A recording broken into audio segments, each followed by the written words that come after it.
반갑습니다. 오늘 말씀 함께 나누도록 하겠습니다. 오늘 주일 말씀은 요한복음 20장 24절에서 31절입니다. 요한복음 20장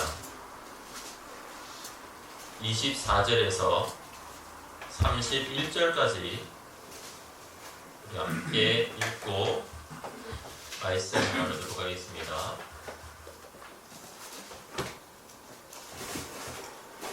함께 말씀 받습니다. 12 제자 중에 하나로서 디두모라 불리우는 도마는 예수께서 오셨을 때 함께 있지 아니한지라. 다른 제자들이 그에게 이르되 우리가 주를 보았노라 하니 도마가 이르되 내가 그의 손에 못자국을 보며 내 손가락을 그 못자국에 넣으며 내 손을 그 옆구리에 넣어보지 않고는 믿지 아니하겠노라 하니라. 여드레를 지나서 제자들이 다시 집안에 있을 때 도마도 함께 있고 문들이 닫혔는데 예수께서 오사 가운데에 서서 이르시되 너희에게 평강이 있을지어다 하시고 도마에게 이르시되 내 손가락을 이리 내밀어 내 손을 보고 내 손을 내밀어 내 옆구리에 넣어보라. 그리하여 믿음 없는 자가 되지 말고 믿는 자가 되라. 도마가 대답하여 이르시되 나의 주님이시요 나의 하나님이시니이다. 예수께서 이르시되 너는 나를 본고로 믿느냐? 보지 못하고 믿는 자들은 복되도다 하시니라. 예수께서 제자들 앞에서 이 책에 기록되지 아니한 다른 표적도 많이 행하셨으나 오직 이것을 기록함은 너희로 예수께서 하나님의 아들 그리스도이심을 믿게 하려 함이요 또 너희로 믿고 그 이름을 힘입어 생명을 얻게 하려 함이니라. 아멘. 할렐루야. 네, 반갑습니다. 제가 예화 하나 말씀드리면서 말씀을 시작하고자 합니다. 어느 책에 나오는 예화인데요. 옛날에 어느 곳에 오래된 구멍나무 하나가 있었습니다. 근데 그 구멍나무에 나무 꼭대기에는 매 한 마리가 둥지를 틀고 새끼들을 키우고 있었고요. 그리고 나무 밑에서는 돼지가 이제 새끼들을 낳고 키우고 있었습니다. 근데 이 둘이 서로 상부상조하면서 사는 거예요. 그러니까 이 매가 먹이를 채워가지고 새끼들 먹이다가 떨어뜨리면 어때요? 돼지가 주워 먹고 또 돼지가 또 가져와서 먹다가 흘린 것 중에 먹을 만한 게 있으면 또 매가 먹기도 하고 서로 이렇게 사이좋게 살았습니다. 근데 그 모습을 본 여우가 심통이 났어요. 아니 이것들이 서로 사이좋게 지내? 그것은 어떻게 하면 이것들을 갈라놓을 수 있을까? 그러다 꾀를 부려서 돼지가 먹이를 구하러 나간 사이에 매한테 접근해서 매를 불러서 이야기합니다. 매야 일로 와봐. 내가 가르쳐줄 게 있어. 그랬더니 매가 왔어요. 야 너 돼지랑 같이 사는데 너 큰일 났어 이제. 돼지가 네 새끼들을 잡아먹으려고 해. 그랬더니 매가 무슨 말이야? 그랬더니 너 자다가도 못 느껴서 나무가 흔들리지 않지? 그거 돼지가 나무를 쓰러뜨리려고 땅을 막 파가지고 이 나무를 뿌리채 넘어뜨리려는 거야. 그리고 새끼를 잡아먹을 거야. 그런 거예요. 근데 내가 가만히 생각해보니까 이렇게 자다 보면은 나무 이렇게 둥지가 흔들리기도 하거든요. 근데 또 여러분도 아시겠지만 왜 흔들리겠어요? 매 둥지가 바람에 흔들리는 거죠. 그렇죠? 바람에 흔들리는데 여우가 말을 하고 나더니 뭔가 미심쩍어요. 근데 이렇게 봤더니 정말 돼지가 어때요? 돼지는 습성이 땅 파는 습성이 있잖아요. 진짜 나무 밑에 여러 군데를 이렇게 파는 거예요. 주둥이로. 그러니까 매가 생각하기에 어때요? 정말 이 여우 말처럼 나무를 쓰러뜨려서 우리 새끼들을 잡아먹으려는 건가? 그러고서 나무 주변을 날면서 살살 살펴본 거예요. 날면서. 근데 돼지가 마침 이제 먹이를 구해가지고 둥지로 오고 있는데 여우가 잘됐다 싶어가지고 이번엔 오는 돼지한테 접근해서 말합니다. 돼지야 너 큰일 났다. 매가 네 새끼들을 다 잡아먹으려고 그래. 그러니까 돼지가 또 놀래요. 아니 왜 여태까지 잘 지냈는데 너 그거 네 새끼들 잘 크면 잡아먹으려고 그러는 거야. 저봐 지금도 뭐하고 있어? 둥지 주변 날고 있지? 그러니까 어때요? 돼지가 봤더니 정말 날고 있거든요. 이거 큰일 났네. 그래가지고 둘이 그날부터 서로 눈치만 보고 서로 보고 있는 거예요. 그러고서 먹이를 구하러 못 가는 거죠. 왜? 매는 돼지가 나무를 쓰러뜨려서 자기 새끼 잡아먹을까 그러고, 돼지는 또 어때요? 매가 내가 나간 사이에 새끼들 잡아먹을까 봐 그래가지고 나가지 못하다가 어떻게 됐을까요? 둘 다 굶어 죽었어요. 여러분, 이 이야기에서 하는 말은 뭐예요? 여러분, 아무 일도 아니에요. 돼지는 땅 파는 습성이 있는 것이고, 나무의 둥지를 튼 매는 바람이 불 때마다 둥지가 흔들릴 수밖에 없는 겁니다. 그런데 의심의 눈초리를 보니까 어때요?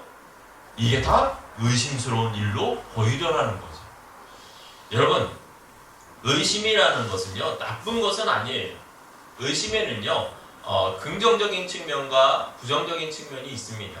근데 이 의심이라는 것이 긍정적인 것은요, 여러분, 의심 때문에 사실 그 과학이 발달하고 기술이 발달하고 의학이 발달하게 되세요. 좀 더 좋은 게 있지 않을까? 좀 더 우리 사회를 좀 편안하게 하고 좋게 할 수 있는 거 있지 않을까? 하면서 자꾸 다른 눈으로 보니까 어때요? 나라가 발전하는 거죠, 기술이.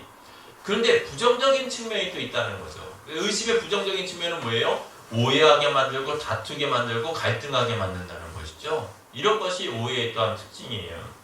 근데 신앙생활에 있어서요, 사실 이 의심이라는 것은요, 긍정적인 측면보다 부정적인 측면이 더 강하다는 겁니다. 부정적인 측면이 더 강해요. 오늘 본문이 그렇죠. 오늘 본문에 나타난 이 도마라는 사람이 의심 때문에 사실은 참 안타까운 주님의 영광을 늦게 보는 자가 되고 말았습니다. 여러분, 성경에는요, 의심에 대해서 그래서 책망하는 말씀들이 많아요. 의심에 대해서. 그래서 우리가 예수님께서 무리를 걸어가실 때 이 베드로가 나도 걷게 해주세요 그랬다가 몇 발자국 걷다가 물에 푹 빠지잖아요. 그때 예수님께서 하신 말씀 뭡니까? 믿음이 적은 자에 왜 의심했느냐? 그러면서 책망을 하셨어요. 또 여러분, 예수님께서 이 마태복음 21장에 보면 무화과 나무가 말라 죽은 걸 보고 제자들한테 하신 말씀인데, 그때 그런 말씀하시죠. 만일 너희가 믿음이 있고 의심치 아니하면 이 무화과 나무가 된 이런 일뿐만 아니라 산더러 명하여 너가 저 바다에 던지우라 해도 그대로 될 것이다 라고 말을 하셨어요. 그러니까 의심 없는 믿음이 중요함을 얘기하죠. 또한 누가복음에 보면 그런 말씀이 있습니다. 예수님께서 또한 이제 부활하신 주님이 나타났을 때 제자들이 두려워했을 때 어찌하여 마음에 의심이 일어나느냐, 두려움과 의심을 같이 묶으면서 책망을 또 하셨어요. 여러분, 의심이라는 것은 그래서 성경에도 사실은 좋지 못합니다. 다만 로마서의 말씀에 보면 로마서에도 의심에 대해서 이야기를 하는데요. 그때는 믿음이 연약한 자를 너희가 봤되 그의 의심하는 바를 비판하지 말라라고 또한 얘기를 해요. 그래서 믿음이 있는 우리에게도 의심이 있을 때가 있다 없다? 예, 있을 수는 있다는 거죠. 다만 우리의 마음 가운데 의심이 일어나는 것은 무슨 증거예요? 믿음이 연약해져 있다라는 증거라는 것이죠. 그래서 신앙생활 하시는 분들 보면은 대중에 그런 분들 계세요. 하나님은 나를 사랑하지 않나 봐요. 왜 그럴까요? 믿음이 약해진 거예요. 하나님에 대한 신뢰가 약해진 거예요. 예, 그래서 그 사람을 의심하는 거죠. 어쨌든 간에 우리에게 의심이 일어날 수는 있겠지만 의심에 빠져서는 안 될 줄 믿습니다. 근데 오늘 도마에게 있어서 이 의심이 문제되는 것은, 도마는 자그마치 예수님을 몇 년간 따라다녔습니까? 3년간을 따라다녔어요. 그리고 그의 능력과 권세와 모든 말씀들을 듣고 보고 체험을 했습니다. 그럼에도 불구하고 어땠다는 거예요? 의심하고 있다. 그래서 우리도 예수님을 믿고 하나님을 믿는데, 우리는 이 의심 많았던 도마 같은 자가 아니라 의심을 극복하고 믿음에 굳게 서는 자가 되기를 주의 이름으로 축원합니다. 그런 의미에서 오늘 말씀을 가지고 의심에 붙잡힌 도마라는 제목으로 함께 은혜 나누고자 하는데요. 이 도마가 왜 의심을 하게 되었는가 봤더니요, 첫째로 주님의 약속을 뭐하지 못했어요? 믿지 않았기 때문에. 주님의 약속의 말씀을 믿지 않았기 때문에. 여러분, 예수님께서 십자가에서 달리시기 전에 이미 성경에 보면요, 여러 차례 제자들에게 내가 십자가에 달려 죽고 3일 만에 살아날 것에 대해서 많은 부분 이미 말씀을 하셨습니다. 그래서 마태복음 16장 21절에 보면요, 우리 같이 말씀 받습니다. 이때로부터 예수 그리스도께서 자기가 예루살렘에 올라가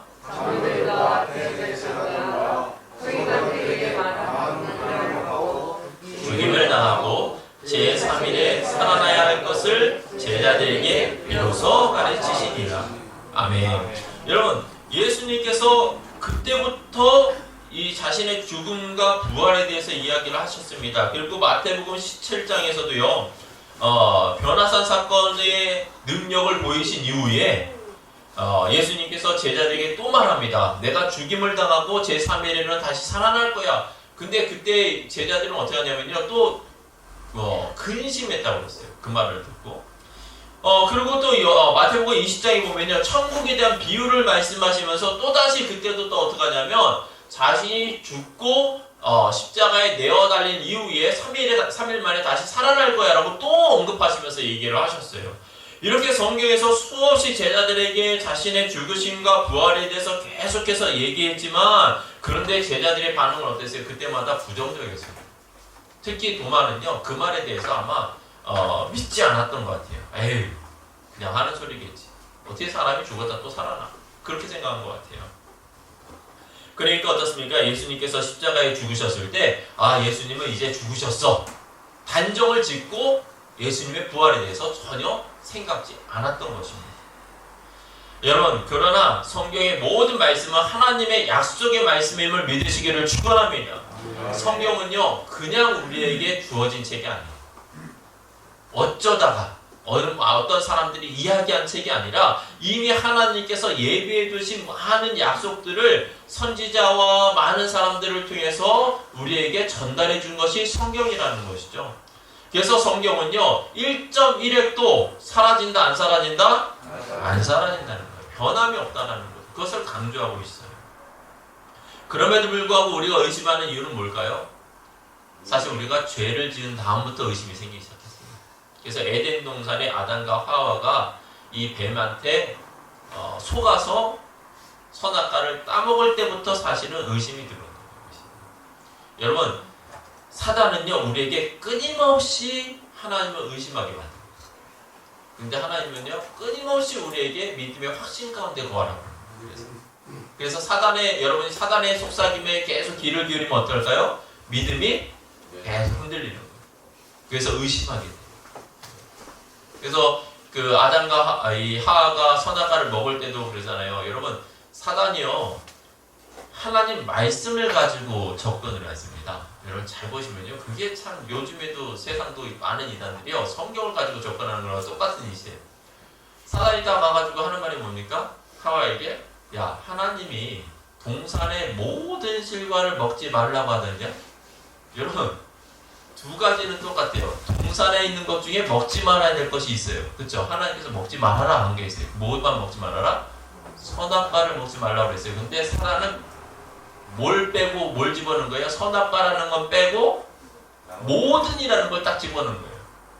조그만 단어 하나만 바꾼 겁니다. 하나님이 너희로 모든 실과를 먹지 말라고 하더냐? 그러니까 하와가 어때요? 아니야, 그렇진 않았지. 이것만 먹지 말라고 해서 왜 그러냐면 죽을 수도 있대. 여러분, 하나님 말씀에 오류가 생긴 거예요. 하나님 뭐라고 말했어요? 반드시 죽으리라 그랬어요. 근데 하와는 뭐라고 알고 있어요? 죽을 수도 있어요. 하나님 말씀에 대해서 확신이 없는 거예요. 이거 먹는다고 죽겠어? 아마 그런 생각을 가졌던 것 같아요. 그러다 보니까 사단의 말을 딱 듣는 순간 이건 죽을 수도 있겠지만 아닐 수도 있지 않을까? 그런 생각이 드는 거예요. 의심이 드는 거죠. 그러자 어떻게 돼요? 사단의 말에 넘어가고 선악과를 먹고 결국에 죄 가운데 빠지는 거예요. 사랑하는 성도 여러분, 우리도 마찬가지입니다. 우리가 누구의 말에 귀를 기울이냐에 따라서 우리의 삶이 달라질 수 있어요. 우리를 꿰내고 우리를 믿음에서 벗어나게 하는 여러 가지 사단의 속삭임에 우리가 귀를 기울인다면 우리는 믿음이 흔들리게 될 겁니다. 그러나 우리가 하나님의 말씀에 귀를 기울이면 우리의 믿음은 더욱더 견고해질 줄 믿습니다. 그러므로 저와 여러분이 항상 하나님 말씀에 붙들린 자들 되기를 주의 이름으로 축원합니다. 둘째로 이 도마가 왜 또 이 의심의 자리에 의심에 붙들리게 되느냐? 그것은요 중요한 자리에 함께하지 않았기 때문이에요. 소중한 자리, 중요한 자리. 여러분 24절 말씀 한번 읽어볼까요? 24절 함께 말씀 받습니다. 12 제자 중에 하나로서 베드로와 불리는 도마는 예수께서 오셨을 때 함께 있지 아니한지라. 아멘. 여러분 안식 후 첫날 저녁에 제자들이 함께 모여 있을 때 예수님께서 나타나셨거든요.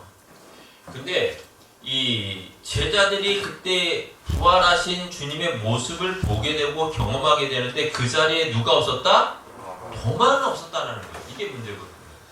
근데 여러분 가운데 그렇게 생각할 수 있어요. 아니 뭐 도마가 그 자리에 없었던 게 뭐 그렇게 큰 대수냐 라고 생각할 수 있겠지만 여러분 여기에는요 두 가지 문제가 있습니다.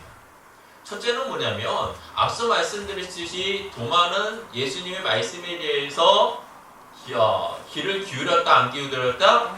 안 기울인 거예요. 기억하지 않은 거예요. 믿지 않은 거예요.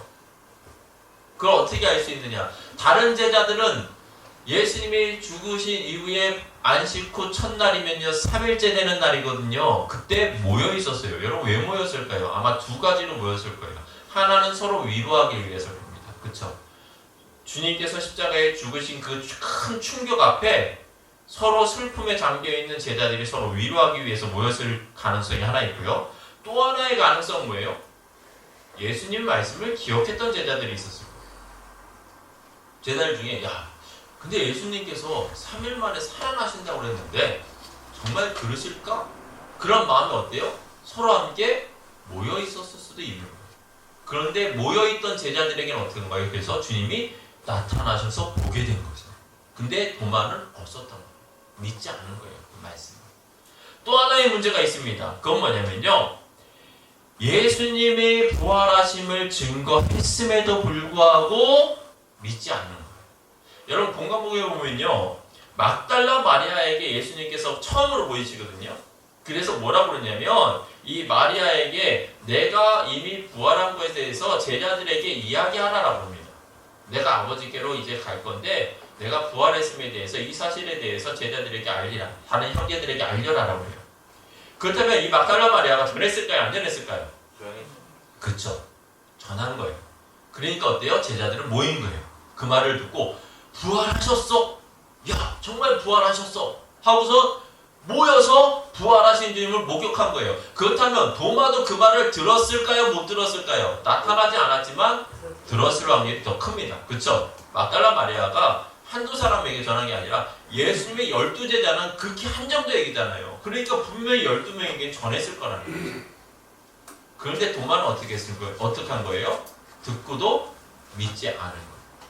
그쵸? 오늘 본문에도 나오지만 믿지 않는 겁니다. 그러니까 막달라 마리아가 전해줬음에도 불구하고 어때요? 안 믿는 거예요. 그뿐만 아니라 부활하신 주님을 이 10명의 제자들이 또 목격을 했습니다. 그런데도 그 목격한 증언을 또 듣고도 믿어요? 안 믿어요? 안 믿는 거예요. 안 믿는 거예요. 왜?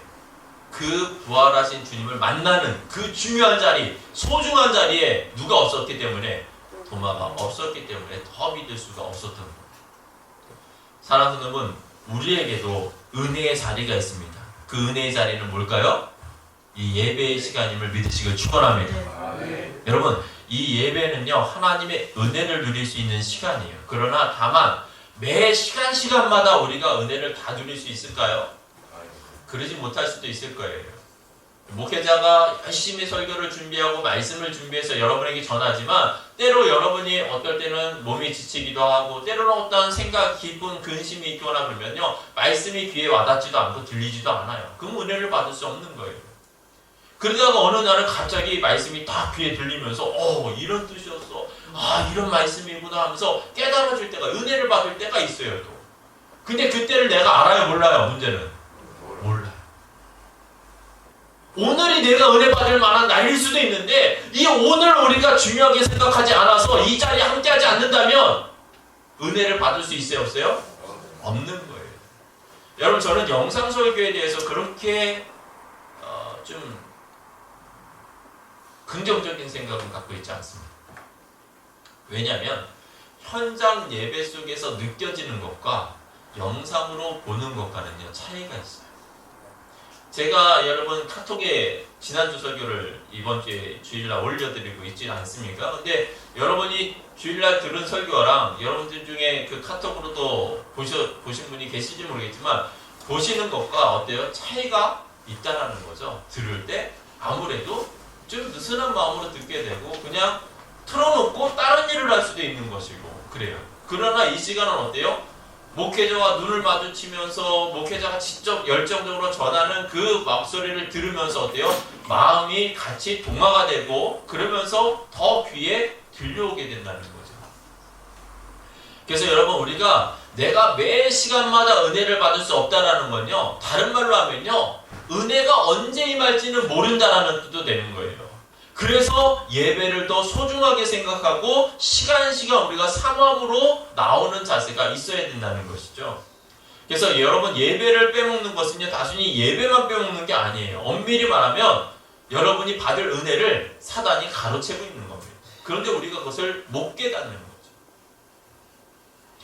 스티븐 콥이라는 사람이요 쓴 성공하는 사람들의 7가지 습관이라는 책에 보면요. 많은 사람들 중에 성공한 사람과 그렇지 못한 사람들을 분석했더니요. 막 큰 차이가 있어서 저 사람은 성공하고 그런 것이 아니라는 거예요. 평범한 사람과 아주 극히 작은 차이지만 그 작은 차이 때문에 누구는 성공하고 누구는 성공하지 못한다라고 평가를 하고 있습니다. 그 중에 하나가 뭐냐면요. 제가 읽은 책 중에 하나의 제목이기도 한데 늘 급한 일에 쫓기는 삶이라는 책이 있어요. 여러분도 나중에 한번 좀 봐보세요. 여러분들이 동감을 하고 좀 영적으로나 신앙적으로나 좀 다시 생각해 볼 만한 좋은 책입니다. 바쁜 일에 늘 쫓기는 삶이라는 책인데 그 책에 보면요. 중요한 것과 급한 일 중에 무엇을 해야 될 것인가에 대한 질문입니다. 여러분 중요한 일을 먼저 해야 될까요? 급한 일을 먼저 해야 될까요? 중요한 일이요? 급한 일이요? 헷갈리네요. 여러분 중요한 일을 해야 되는데요. 그 중요한 일은요. 대체적으로 여러분이 느끼지 못하는 평범한 일들입니다. 그거 아세요? 여러분 사랑은 중요해요? 중요하지 않아요? 중요하죠. 근데 내가 사랑을 베풀어야 될 대상은 늘 내 곁에 있지만 여러분 사랑을 베풀 때가 더 많아요? 사랑 안 할 때가 더 많아요? 왼수라고 생각할 때가 더 많잖아요. 그렇지 않습니까? 중요한 건데도 우리가 실천을 안 하고 있어요. 그래놓고 나중에 후회할 때가 있죠. 부모님이 돌아가시면 엄청 후회해요. 내가 왜 어머니께 아버지께 그렇게밖에 못했을까? 땅을 치면서 후회하는데 후회해도 늦잖아요. 근데 그 중요한 거를요 평상시에는 안 하고 있다는 게 문제예요. 왜 안 할까요? 급한 일에 쫓겨다녀요. 그래서 여러분 어버이날이 좀 이제 다가오지만 우리가 어버이날 되면은 뭐 이제 찾아뵙는 자녀들도 많지만 전화로만 그냥 통화하는 자녀들도 많잖아요. 엄마 잘 지냈어? 뭐 아버지 잘 지냈어요? 뭐 이렇게 얘기하고 건강하시고요, 건강 잘 챙기시고요, 용돈 붙여드렸어요. 은혜 이렇게 저렇다. 끝이에요. 왜? 당장 친구 만나야 되고 당장 뭘 해야 되고 직장 나가야 되고 일해야 되고 이러니까 당장 급한 거에 막 쫓겨다니면서 못하고 있는 거예요. 중요한 거는요 오히려 사소하게 보여줄 때가 많아요. 오늘 건강 얘기를 좀 했는데 우리 성도님이랑 저도 뭐 어제 이렇게 성도님이랑 잠깐 만났을 때 저보고 이제 임신 2개월이고 본인은 4개월이고 다른 집사님은 8개월이라고 그러셨는데 우스갯말로 그러다 보니까 운동을 해야겠구나. 여러분 건강 중요하죠. 근데 건강을 위해서 얼마큼 노력하고 있냐는 거죠. 해야지 이러면서 미루고 있는 게 운동이잖아요. 저도 그렇더라고요. 여러분 예배가 마찬가지예요. 예배는 소중하고 중요한 거예요. 그런데 이 소중하고 중요한 시간을 우리는 어떻게 생각해요? 매주 있는 예배인데 뭐 급한 일 있으면 이번 주는 어쩔 수 없는 거지. 그렇게 생각한다는 거예요. 그게 은혜를 빼앗기는 거죠. 여러분 그래서 우리가 급한 일이 아니라 중요한 일에 집중하시길 바랍니다. 그 중요한 일 가운데 우리 믿음의 성도들에게서 가장 중요한 것은 하나님을 예배하는 일임을 믿으시기를 축원합니다. 그래서 우리가 이 예배 시간을 소중하게 생각해야 돼요. 성도들 간의 모임, 하나님을 찬양하며 경배하는 이 시간, 이것이 얼마나 소중한지 여러분 여기서 은혜 받으면 인생에 성공할 수 있지만 여기서 은혜 받지 못한다고 한다면 어찌 보면 평범한 일상을 살아갈 수밖에 없을 수도 있는 거예요. 그래서 저와 여러분이 항상 예배를 소중히 생각하고 주님과 함께하는 이 시간을 복되게 만들어가는 귀한 성도님들 되시기를 축원합니다. 마지막으로 도마가 의심에 빠지게 된 것은 또 하나는 체험 중심적 그리고 자기 중심적 신앙생활 때문입니다. 체험과 자기 중심적인 신앙생활. 여러분 우리 25절 말씀 한번 같이 읽어볼까요? 25절 말씀 받습니다. 다른 제자들이 그에게 이르되 우리가 주를 보았노라 하니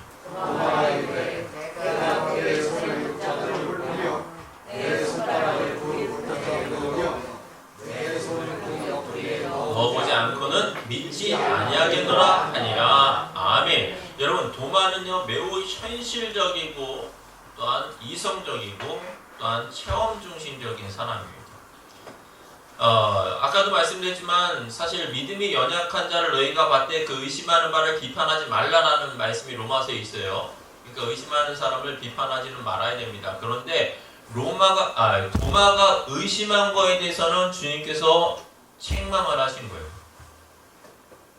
무슨 차이가 있느냐? 여러분 앞서 로마서의 말씀에 믿음이 연약한 자라는 차이가 있어요. 믿음이 연약한 자가 하는 의심과 도마가 한 의심은 틀려요. 여러분 도마가 한 의심은 뭐냐면 오늘 본문대로 하면요 믿음이 없는 겁니다. 그래서 예수님께서 뭐라고 그러세요? 도마에게 하는 말씀이 야 믿음 없는 자가 되지 말고 믿는 자가 되자. 그러니까 도마의 의심의 출발은 뭐예요? 불신에서 시작된 거예요. 불신. 믿음이 없는 불신에서 시작된 의심이고요. 로마서에서 말하는 의심은요. 믿음이 연약한 중에 하는 의심을 말합니다. 무슨 말씀인지 아시겠습니까? 그래서 여러분 좀 쉽게 말씀드리면 그래요. 우리가 전도하다 보면 간혹 그런 분들 계세요. 아우 지금이라도 예수님이 내 눈에 보이면 내가 믿을게. 여러분 근데 예수님께서 그 사람 앞에 짠 하고 나타나면 그 사람이 믿을까요? 안 믿을까요? 반반일 것 같죠? 안 믿습니다. 저는 그렇게 확신해요. 왜냐? 예수님이 짠 하고 나타나잖아요. 그래서 내가 예수야, 부활한 예수야. 그러면 그 사람이 그렇게 말하셨어요. 당신이 예수인 걸 내가 어떻게 믿어? 그렇잖아요. 아니 나타나는데 살아있는 사람이 몇천 년 전에 있던 사람이 내 앞에 나타났으니 그걸 어떻게 믿을 수가 있어요? 당신이 예수라는 걸 내가 봤으면 믿겠는데 그렇잖아요. 그 전에 예수라는 사람을 보고 그 사람이 2000년 후에 다시 나타나가지고 예수라고 하면 믿겠는데 내가 생전 보지도 못하는 사람이 딱 나타나서 내가 예수라고 하면 어떻게 믿을 수가 있겠어요? 못 믿는 거죠. 그런 거예요. 그래서 내가 내 눈에 예수님이 보이면 믿을게 라는 말은요 출발점이 뭐예요? 불신입니다. 안 믿겠다라는 전제 조건을 깔고 시작한 말이에요. 믿겠다라는 뜻이 아닌 거예요. 아시겠어요? 근데 그게 바로 도마의 모습이에요. 도마의 모습. 제자들이 이야기하는데 야 내 손가락을 넣고 내 손을 넣으면 내가 믿을게. 그 말은 뭐냐면 출발점 자체가 그런 일은 있을 수가 없는 거예요. 우리 흔히 그런 말을 하잖아요. 내가 그러면 손에 장을 지질게. 우리가 그런 말을 해요. 장 지지겠다는 게 안 지지겠다는 거예요. 그런 일이 없기 때문에 내가 확신해서 말하는 거예요. 도마의 말이 그런 거예요. 그런 일은 절대로 있을 수가 없어. 안 믿어 나는. 니들이 뭐라 하든 그렇게 얘기하는 거예요.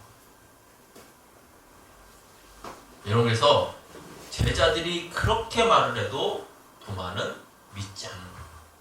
부활의 증거를 받아들이지 않는 거죠.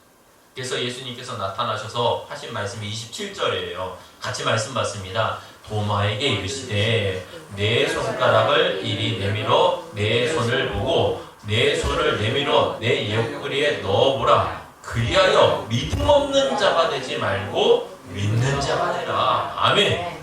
여러분 도마의 출발점은 불신이다. 체험 중심적이지만 불신앙이고요. 여러분 진짜 믿음은요 체험에서 나오는 것이 아니에요. 말씀에 근거한 믿음이 되는 거예요.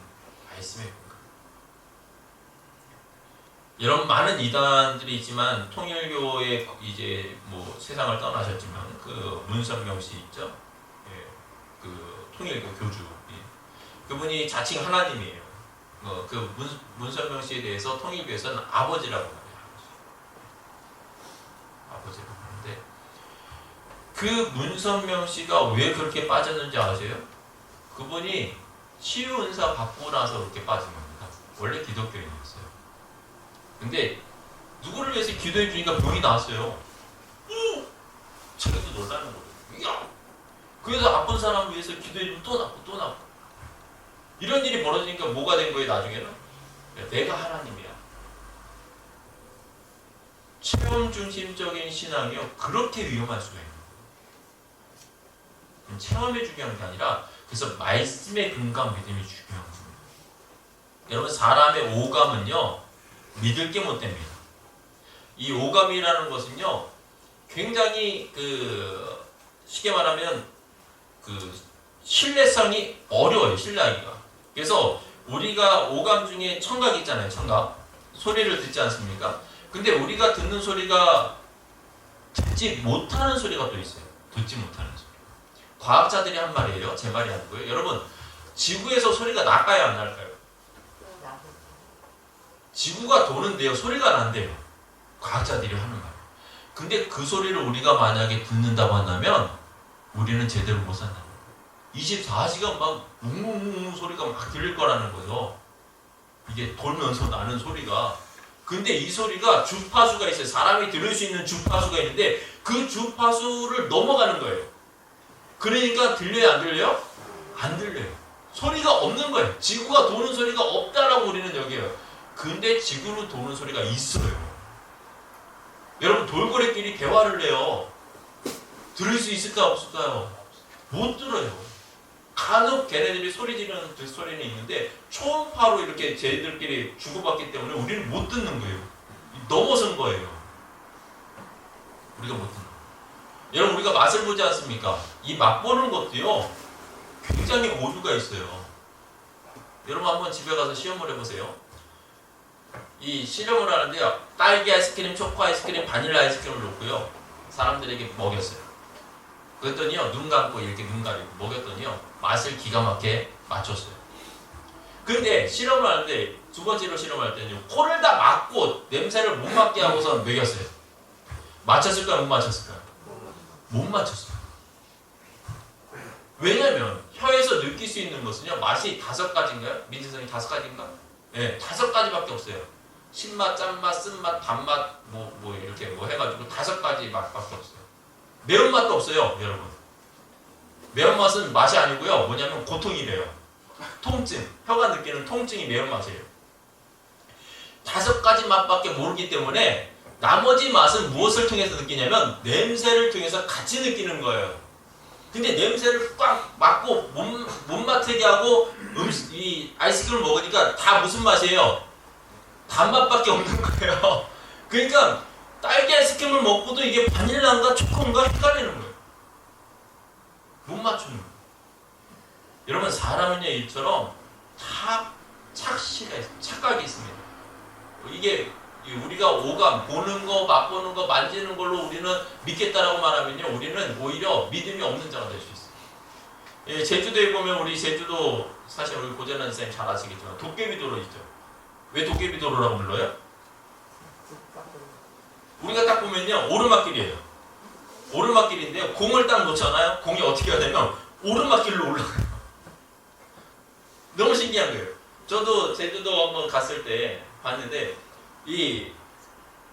물을 이렇게 따르거든요. 사람들이 다 물을 따라요. 물을 따르면 내리막길로 가야 되잖아요. 내리막 쪽으로. 근데 오르막길로 물이 이렇게 올라가요. 근데 그게 오르막이 아니래요. 내리막이래요. 착시 현상인 거예요. 우리 눈에는 마치 오르막처럼 보이는데 실제로는 내리막이래요. 살짝. 그래가지고 내리막이니까 당연히 물이 내려가는 거죠. 그런데 우리 눈에는 어때요? 오르막처럼 보이니까 마치 물이 올라가는 것처럼 보이는 거예요. 우리가 이렇게 보는 거, 맛보는 거, 듣는 거가요, 다 실수가 있을 수 있다는 거예요. 신앙도 마찬가지입니다. 우리가 체험한 거, 경험한 걸로만 믿는다고 하면요, 여러분은 1차원적인 믿음이고 초보적인 믿음이고요. 이런 초보적인 믿음은 오류로 빠질 수 있다는 거예요. 우리는 좀 더 성숙한 그리스도인이 되시기를 주의 이름으로 축원합니다. 성숙한 그리스도인이 되려면요, 오감을 뛰어넘어야 돼요. 뛰어넘어서 뭐가 있어야 되느냐? 영감이 있어요. 영감은 어떻게 생기는지 아세요? 영감은 여러분 옆에 있는 분이 영감이 아닙니다. 어떤 할머니가 그랬다는데, 부흥했대요, 강사가. 여러분, 영감을 배로 맞으시길 축복합니다. 근데 다 안전한데 그 할머니만 혼자 심각한 얼굴이 됐어요. 그 전까지는 막 은혜 받았는데. 담임 목사님 보고서 걱정했어요. 저분 왜 그러지? 신앙생활 무리하신 분.